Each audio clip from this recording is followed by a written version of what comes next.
vičem, Gospode pomagaj, oj poslušaj glas moljenja moga. Kada Bože vikom k tebi vičem, stav Gospode jeziku mi stražu, srcu mome ne daj na zle pute. Neka moja molitva izađe kao tamjan pred Gospodnje lice, a dizanje smjerno mojih ruku neka bude ka večernji prinos. Stav Gospode jeziku mi stražu, čuvaj vrata ustiju moje.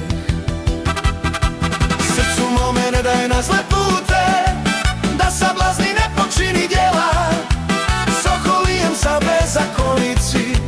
Stav Gospode jeziku mi stražu, srcu mome ne daj na zle pute. To je milost kad pravednik bije karanje mulje mojoj glavi. Glava moja odbaciti neće, molitvom sretam zlobenjine. Stav Gospode jeziku mi stražu, srcu mome ne daj na zle pute.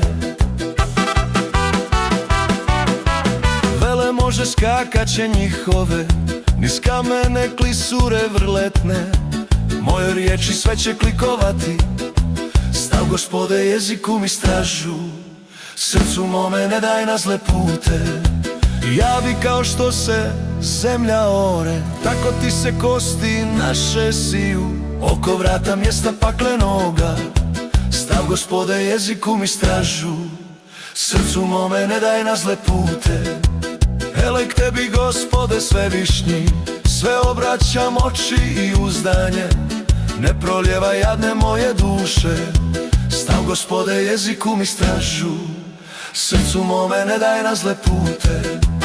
Čuvaj mene u žalovačkoga, sačuvaj me, zamke podmetnute, lukavije što vrebaju mene. Stav Gospode jeziku mi stražu, srcu mome ne daj na zle pute. Neku svoje zalci mreže padnu, telaj da ja nedotaknut prođem. Stav Gospode jeziku mi stražu, srcu mome ne daj na zle pute. Neku svoje zalci mreže padnu, delaj da ja nedotaknut prođem. Stav Gospode jeziku mi stražu, srcu mome ne daj na zle pute.